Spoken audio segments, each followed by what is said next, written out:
Good morning, all. So, yesterday we were looking at local search algorithm, which was referred to as hill climbing algorithm. I hope I'm audible and things are visible, which I'm showing on the board. Please let me know that through chat window. Yeah, thanks a lot. So I'll be just putting this chat window besides this because I want to see. Okay, fine. This is the topic that we have reached so far. So we talked about an algorithm called as local search algorithm. One of the local search algorithm that we looked at was hill climbing algorithm. We came to know that there were certain drawbacks of hill climbing algorithm, like uh, it can get easily stuck into something called as a local minima or local maxima rather than reaching a global minima or maxima. And that is exactly what the precursor to simulated annealing topic is. So simulated annealing is basically a modified variant of local search algorithm, that is hill climbing algorithm. And this variant of hill climbing algorithm uses concept from metallurgy, and the concept that it uses is called as annealing. Okay, so this over here is written.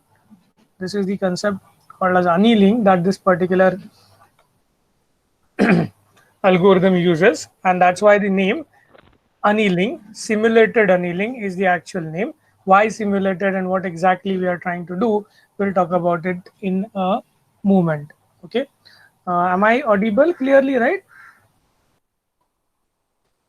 Somebody was talking, I guess. Yeah, fine. Okay, so I thought somebody was saying something, but seems that nobody's saying anything.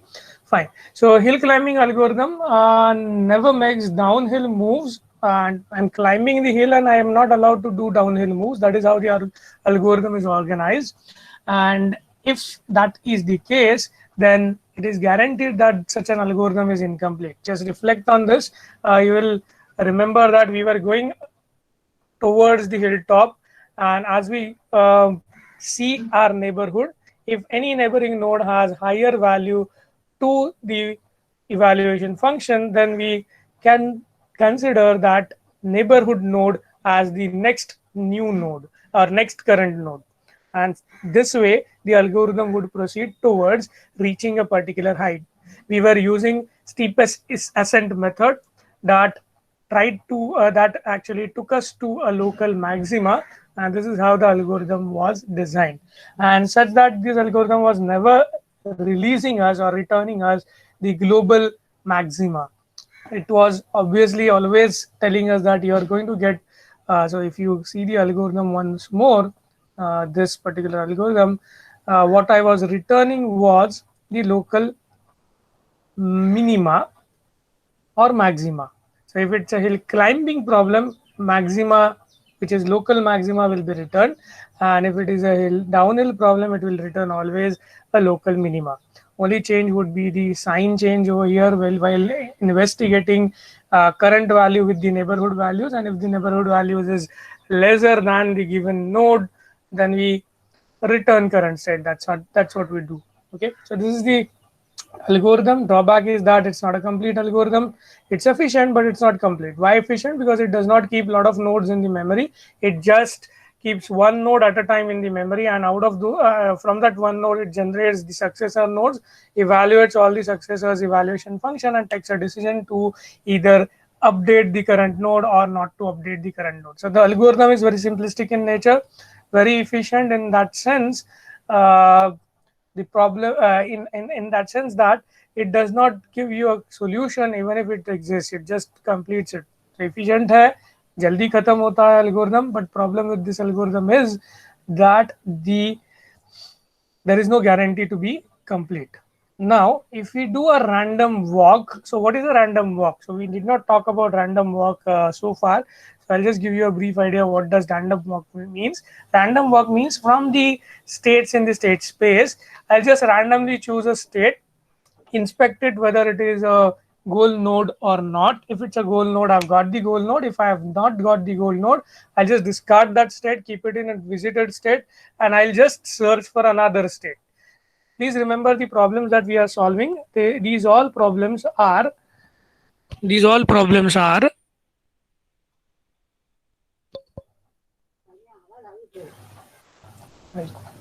okay. So the problems that we are solving, these all problems are problems of configuring a particular state rather than reaching to that particular state using some sort of an action sequence.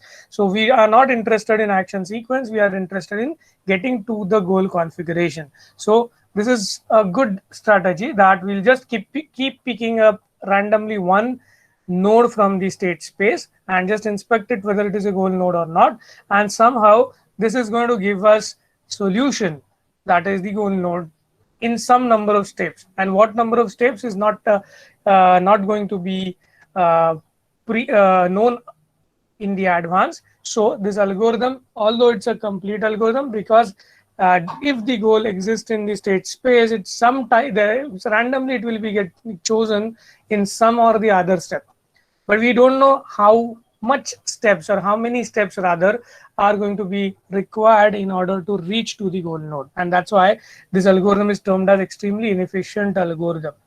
Okay, so I want to balance these two things. I wanted my hill climbing algorithm to be a complete algorithm, because then and then only I can use it in for a problem that requires a global minimum or global maximization. So जिस problem में global maximisation minimisation required नहीं है, वो problem के लिए ठीक है, downhill algorithm is an efficient algorithm, I can use it. But in case I have a problem where I want to reach to global maximum or global minimum, then I have to use what? I have to use some modification to the existing algorithm in order that the algorithm becomes complete from being incomplete. So I want to mix this randomness of random walk, which makes it a complete algorithm, with the way the hill climbing is exploring the state space. So hill climbing is exploring the state space in its neighborhood. That's why it's called as local search algorithm. Random walk, on the other hand, takes randomly any node from the state space. So these are the things which are combined together in simulated annealing. Okay, so now we talk about what do you mean by annealing in metallurgy. In metallurgy, or metallurgy is related to metals and properties of metals, glass and all those materials. So it's a basically material technology term called as annealing. So annealing में करते क्या है? There is a particular metal, I want to want that metal to have a certain kind of crystalline structure. Crystalline structure है ना, physical उसके atoms का कुछ structure मुझे उनका क्रिएट करना है. तो मैं क्या करता हूँ, वो पर्टिकुलर मेटल को एक हायर टेम्परेचर तक उसको हीट करता हूँ. After I get it to a particular higher temperature than the current temperature value of the material, I keep on cooling them, but I don't suddenly cool it down. I actually try to cool it in a slow manner, in a progressive manner. यानी मैं थोड़ा temperature बढ़ाता हूँ, cool करता हूँ, फिर से temperature बढ़ाता हूँ, कूल करता हूँ, टेम्परेचर बढ़ाता हूँ, कूल करता हूँ. हर टाइम जो मेरा कूलिंग का फैक्टर है वो मैं बढ़ाते जाता हूँ. So you have heard of that those kind of puzzles ना. एक वेल के अंदर एक चिपकली पड़ी हुई है, she is climbing on the wall of the well, and she starts with 4 steps going up, 2 steps going down, 4 steps going up, 2 steps coming down, and then gradually it climbs up to the base or top of the well. So similar kind of thing we are doing with respect to temperature here in the metallurgy. Iska purpose kya hai? The purpose of doing simulated annealing is we want to have the materials crystalline structure to be a particular kind. Because of this crystalline structure, the material will, the certain properties of the material gets enhanced. Basically अगर आप कोई weapon ready कर रहे हो from a metal like iron ore, then this particular process of annealing gives you hardening of the material, and that particular weapon that you are yielding or you are making will be more and more strong. Okay, so compared to without using annealing. So annealing का procedure तो आपको अभी पता चल गया. Why we do annealing? We want to actually have that particular metal have certain properties. Now how this annealing is going to help us in the hill climbing algorithm, making hill climbing algorithm complete algorithm, that we will come to view. Okay, so that is here in this particular paragraph. Okay, so now while explaining the book, as well as most of the text that you will refer to inverted problem. So far we were talking about hill climbing, going top of the hill. Now to explain how annealing works, it is always better to consider a problem of flipped nature. That is, we want to now go down the hill and reach the most deepest crest rather than going to the highest peak. Okay, so over here, if you are looking at the book, here is a state space landscape that I have shown. Okay, on the left hand side I've highlighted the one. Okay, so this is the downhill problem. This is the nature of a state space of a downhill problem, some random downhill problem. Okay, this particular piece over here, the one that I'm showing, maybe using this light. Okay, so the one over here, this is the piece, or this is the what you can say, a pebble that is actually put on this particular surface. And then due to the nature of surface, so there is a slight slope here, it's not a flat thing.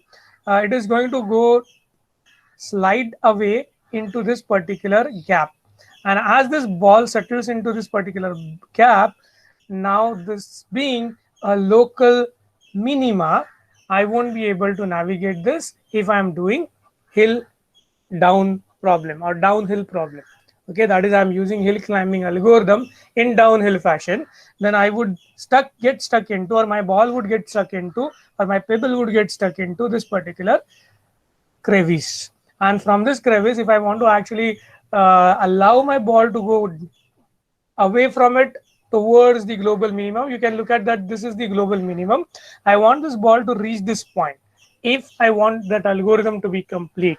But in general, my original algorithm will get stuck into this particular first pit itself. And what we should do, okay, if we are holding this particular entire state space, we just need to shake it hard.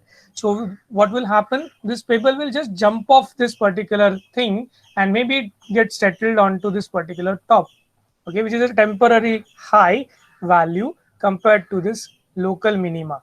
If it gets settled over here, it's now going to fall off and go downwards and reach this new local minima, which is better than the earlier local minima. We can see that this new local minima is better than the earlier local minima. And this is the nature of the algorithm that we have in simulated annealing. Annealing में क्या करते हो, आप temperature को थोड़ा सा बढ़ाते हो, थोड़ा सा यानी थोड़ा एक पर्टिकुलर शेड्यूल के हिसाब से टेम्परेचर को बढ़ाते हो, and then you gradually reduce the temperature. So the temperature in general has a characteristic like this. So we heat the material and then we gradually reduce the temperature, and we heat again, gradually reduce the temperature like this. Then we heat again, gradually reduce the temperature. Okay, so this is what annealing does. So similarly over here, you will be shaking this particular landscape when my pebble lands in this particular pit.